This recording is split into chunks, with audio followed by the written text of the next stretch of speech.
Okay, so you got early morning me. So I'm like, a mess. But Nano is coming.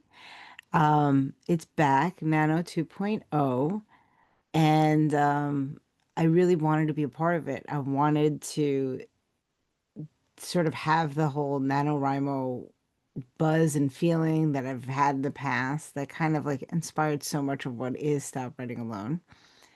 But I don't have, or I didn't have, like a big idea, a big novel idea. I guess I've been spending so much time lately in writing flash and short stories and poetry that my brain has sort of like shifted gears and I've not been thinking big. So I had these two things like going on in the back of my mind. Like I want to do it, but what the heck? I don't even have a pull to write something large.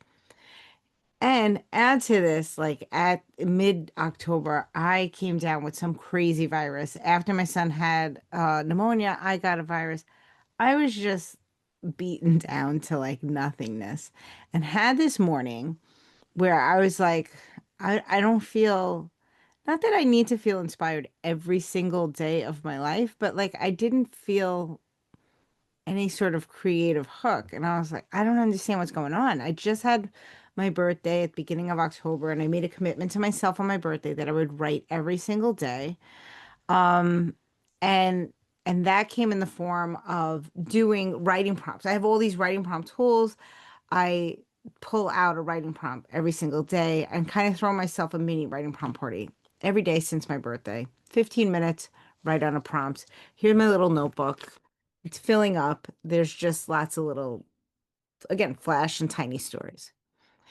I've been reading a lot too. I have the Story Club, all the books that we read in Story Club on Stop Writing Alone. I have a local writing group, book club that I'm a part of.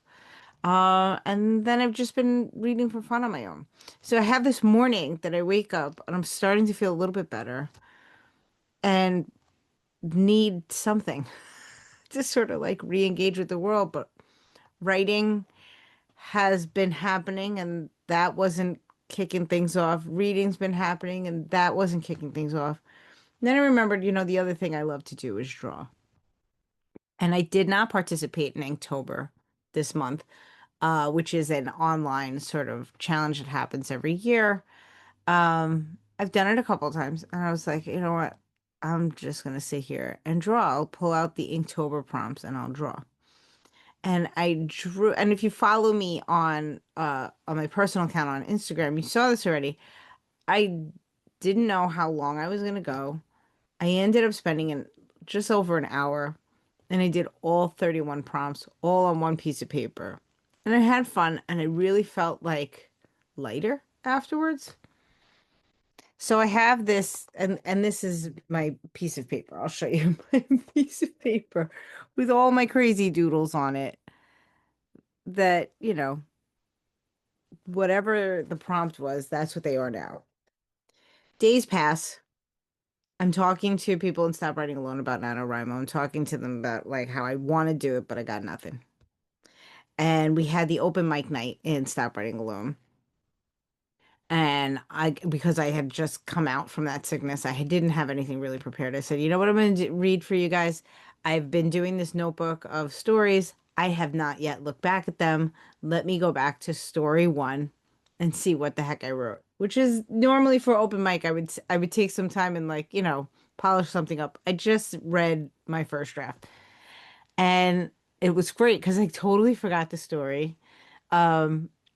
And it was a story. The first prompt that I had used was story cubes. And I don't know if you guys are familiar with story cubes. I've used them a lot in Stop Writing Alone. It's basically 9 cubes that you roll, and they have all different sort of pictures on them, very simple drawings. And you set a timer and you write a story to try to include all the pictures. So we had a conversation after I read my story about like how these story cubes are always so inspirational and like what is it? There's something different about how story cubes hit as a prompt tool than all these other things that, either are sentence prompts or, I don't know. I have lots of different types of prompts, but there's something unique that happens when we use story cubes. And it's not just me saying this. This is like other writers that have had this experience. And we talk about it like every time we use story cubes because we're always like, where did that come from? So I go to bed that night with this conversation of the story cubes, with this other conversation of I really want to do nano. I don't know what the heck to do. And I wake up in the morning and it hits me.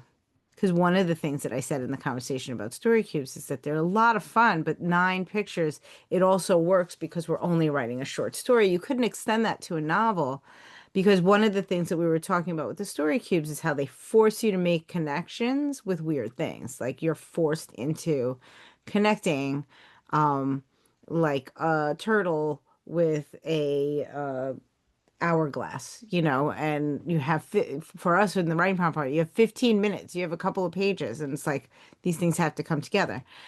Um, I said, this is a shame because I had the nano on my mind. It's a shame because like I don't think the magic would work for a novel because it's only 9 pictures and you would have 50,000 words, for NaNoWriMo that you have to write.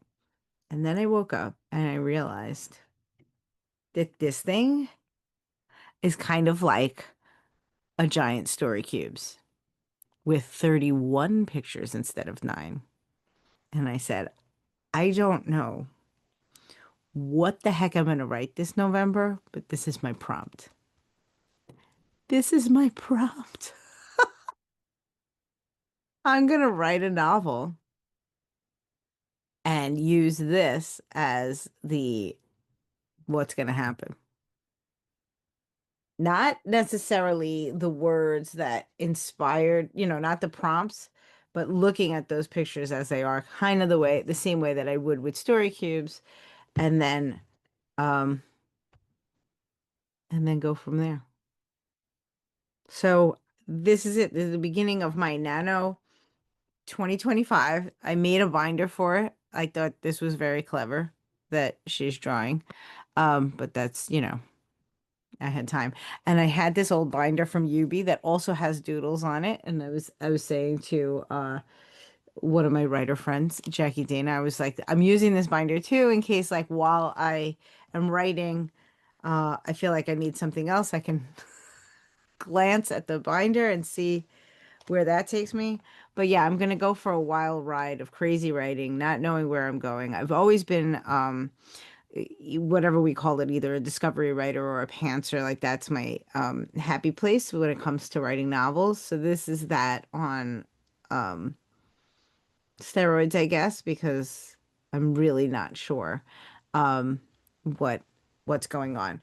I will say other things that have been percolating on my mind to sort of like go with this are um I think I do want to write YA again. I haven't been writing YA for a really, really long time. So I think I do want to make this a YA and get a teenage protagonist. And then I had an idea this week. I've always been reminiscing about this movie that I absolutely loved from the 90s, The Game with Michael Douglas, the 1997 uh, movie, because when searching it, realized there were loads of movies and shows called The Game. But to me, there is one and only The Game.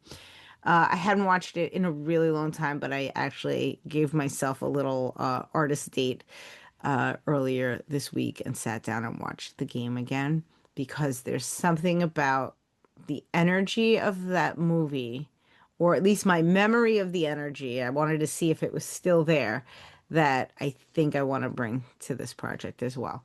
So I've watched it, although that day I had lots of meetings and different mom stuff that I had to do. So I did not watch it the way I wanted to, like sit down beginning to end. I will probably do that again, um, either right before Nano begins or sometime in the middle of it.